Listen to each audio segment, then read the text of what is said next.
Hey, what is up everybody? Chan here bringing you another playoff round 1 match from the ICPA VGC 2015 tournament.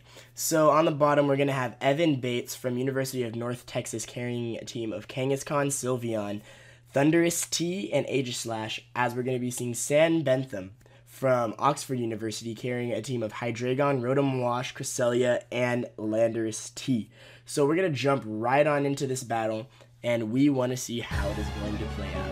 Sam is going to be leading with his Landorus and Cresselia, while Evan is going to be leading with his Sylveon and Kangaskhan. So 4 really standard Pokemon in VGC 2015.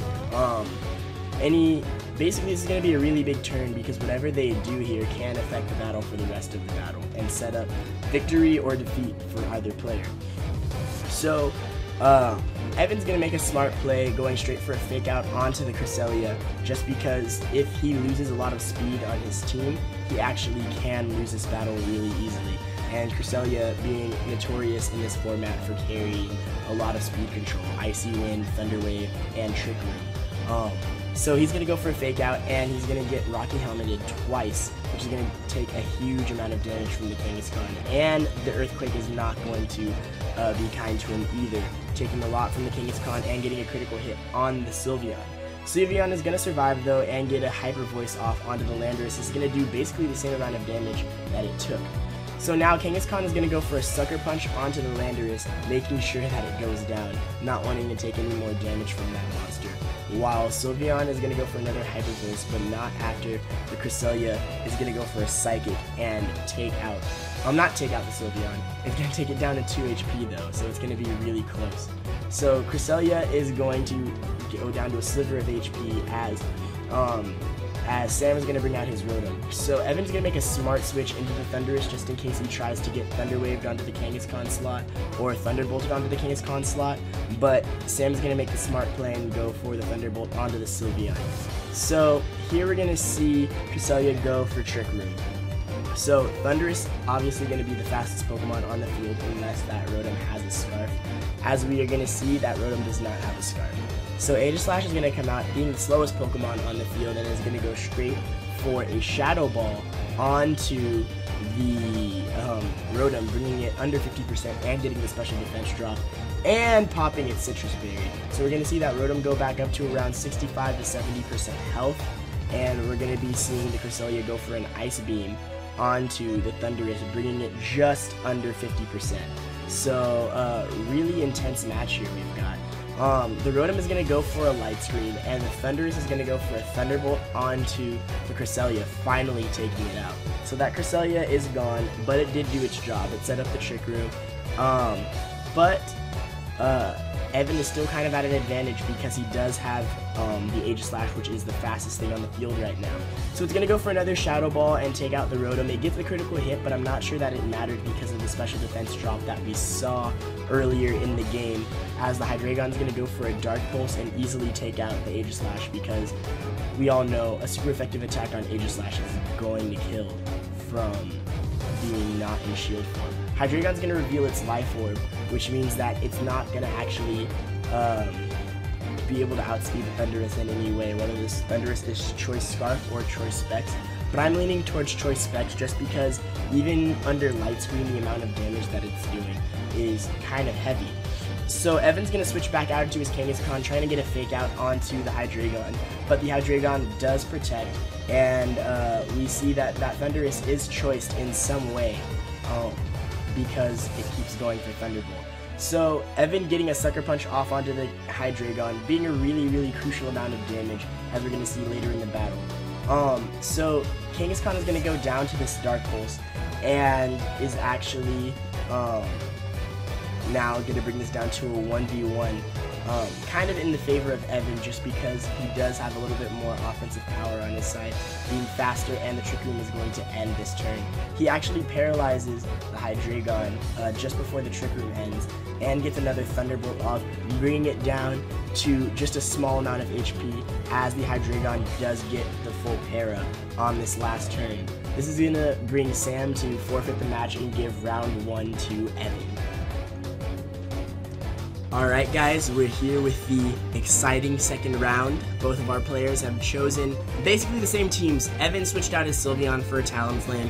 Sam switched out his Rotom Wash for a Heatran. This is going to affect the battle, not too much. Both players are still pretty evenly matched, I would say. Even like seeing last battle, it was brought down to a 1-1, which was decided by Parahacks. So this battle is going to be just as intense. I think that Sam lost that lead matchup right here, or he lost the lead matchup. He's in a really bad position, seeing as the Thundurus can hidden power ice the Landorus, so he's going to switch that out into Heatran so he can take that attack like a champ. And then he sees that the Shadow Ball is probably going to come onto the Cresselia, so he's going to switch that out into Hydreigon. He needed to reveal his whole hand within the first turn of the match, which is really, really unfortunate, because a big part of VGC is trying to keep your opponent guessing what's in the back. I guess that's a big part of all Pokemon now. But just seeing how he doesn't really have the element of surprise, and now Evan can definitely use that to his advantage. He's going to go for a Shadow Ball into the Hydreigon, which is going to do a massive amount of damage for a resisted attack. So, and drop the special defense, which is going to make Hydreigon switch out, because it may not live the hidden power ice at that range of HP after having a defense drop. So the Aegislash is actually going to go back into shield mode using King Shield, which is a great play because he's not going to be taking any damage from this incoming Heat Wave that is definitely coming from the Heatran. Cresselia takes that hidden power ice like a champ, and then this Heat Wave hits Thundurus, and it does not take it like a champ. Drops all the way under 50% HP. He's actually in a really bad position right now, so he definitely needs to switch out. And we're definitely going to see a helping hand onto the Heatran. So it doesn't really look that good for the Kangaskhan coming in, because helping hand makes it look like there's a Heat Wave coming. But Aegislash is coming through with the Wide Guard, a wonderful move for any player to have on any team in VGC to protect from all of the Rock Slides, the Heat Waves, the rare Surfs, but the Hyper Voices are for sure another threat. Snarl also is a move that you might want to protect from. So Wide Guard is a really great attack in VGC. We're going to see the Fake Out go into the Cresselia slot, but Cresselia does switch out and is going to be switching into Hydreigon. I think Sam is seeing Hydreigon as the most expendable member of his team, because it's not really doing too much damage. The only thing it can really hurt heavily is the Aegislash. It's really kind of a sitting duck, being slower than the rest of Evan's team. So we're going to see the Fake Out on that Hydreigon, and he is going to go down to almost 50% HP. But Aegislash is going to go for a Shadow Ball straight onto the Landorus slot. And we're going to see this Landorus be brought down to, Hydreigon I meant. Hydreigon's going to be brought down to 25% HP. We already know it doesn't take those Shadow Balls well.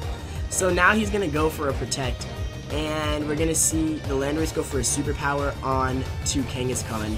But Evan, even though he took a loss on the Kangaskhan, taking that much damage, he goes for a return onto the Hydreigon slot, but he goes for a Shadow Ball onto the Landorus, being really aggressive, not shielding his Aegislash. So he gets a good amount of damage off into the Landorus. It's out -1 defense, but it just still doesn't get the kill with Superpower with his Kangaskhan, so he is going to lose it this turn. And I don't understand why he didn't shield his Aegislash. I know he's being extremely aggressive at this point, but shielding his Aegislash is a really bad idea, because now that Hydreigon can go straight for the Dark Pulse. That Aegislash isn't going to survive in Sword mode, and it, like we see, it doesn't. It goes down, and so if he would have shielded his Aegislash, he wouldn't have been brought down to a 2-4. He would have had a higher fighting chance to win this battle, but now he's kind of got to rely on it outplaying Sam extremely well when he had such a great lead in the beginning. And he makes another mistake here. He goes for a Brave Bird, which wasn't a bad move, but he went for it on the wrong Pokemon. He chose to target down the Hydreigon, which wasn't necessarily the best idea, because now the Thunderbolt that he's going to use isn't going to do much to the Landorus.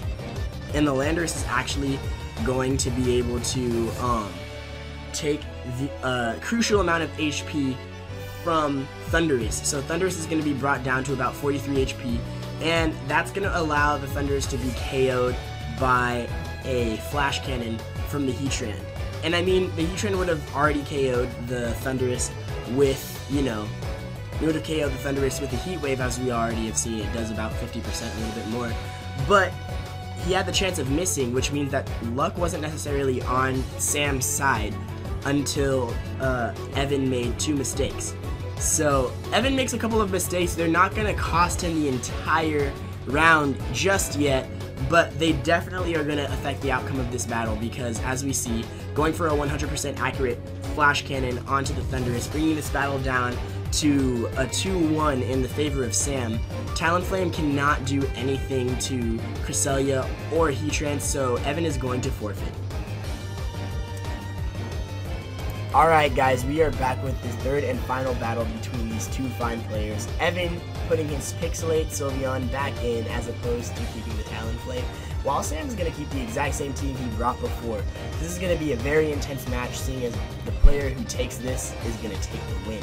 So we're going to be immediately seeing Sam lead off with his Hydreigon and his Landorus, not trying to mess around, trying to get some heavy damage off as soon as possible, while Kangaskhan and Sylveon, pretty much the same exact idea, while Evan has the lead matchup victory here, I think, because the Sylveon is going to be doing massive amounts of damage. Kangaskhan is not irrelevant, but the Sylveon was actually the key to leading off here. So we're going to see the Thundurus come out instead of the Kangaskhan, because the Kangaskhan wants to not take as much damage. So Thundurus, being probably the most expendable member of Evan's team, is going to come in, not be affected by the Earthquake, while Sylveon takes about 50%, but the Thundurus is going to fall to the Draco Meteor, given out by the Hydreigon. Thundurus, not being super specially defensive or defensive whatsoever, was the most expendable member of the team, and Evan smartly noticed that and sent it out to fall. Sometimes you have to fodder off Pokemon in order to win the match. But it wasn't for nothing that Thundurus fell, because Hydreigon is going to go down and Landorus is going to be brought down to about 30% HP. So this game is definitely not over just because that Thundurus is gone. Kangaskhan is going to come out now, basically free to fire off a Fake Out, a Sucker Punch. Who knows what it wants to do. It looks like it wants to Sucker Punch that Landorus like we've seen in the previous 2 battles. So that's why I think Sam switched into Cresselia to try to avoid the Sucker Punch. But we do see that the Kangaskhan actually goes for a low kick on to the Heatran, which is going to bring that Heatran down to around 5% HP, which was a huge play in favor of Evan, because it allows him to basically KO the Heatran with any attack he goes for next turn. And that Heatran, even though it's going to KO the Sylveon, is slower than the Kangaskhan.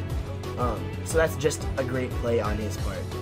We're going to see Evan's final Pokemon, Aegislash, come out onto the field, and we are going to see the Kangaskhan take out the Heatran with a return. So it's basically been trade for trade for both of these players right now, both playing a very fast-paced, aggressive game, and this is what I love to see in VGC. We're going to see a Psychic come out from the Cresselia onto the Kangaskhan, not doing too much damage, and we're actually going to be seeing a Shadow Ball come on to the Cresselia, doing a massive amount of damage, just over 50%. I would say that Aegislash was the MVP on Evan's team so far in this battle, just because it's been doing heavy damage to the Hydreigon, heavy damage to the Cresselia, protecting Evan's team from crucial attacks. It's just been doing everything. It fits into this team completely perfectly. So a Helping Hand goes onto the Landorus. We don't know if we're going to see a Rock Slide or anything. Aegislash is going to go for a Wide Guard, just protecting from Rock Slides and Earthquakes. And actually, the Landorus goes for a Stone Edge, as opposed to even a Superpower on the Kangaskhan, failing to take it out, and that is where this game's fate is going to be sealed, because Landorus is going to go down to that return, and Cresselia has no offensive pressure. And this game is going to go to Evan, so congratulations for taking this win, North Texas. Evan, congratulations, you guys played great. If you guys want to see more content like this, please like and subscribe to our channel, and we will see you next time.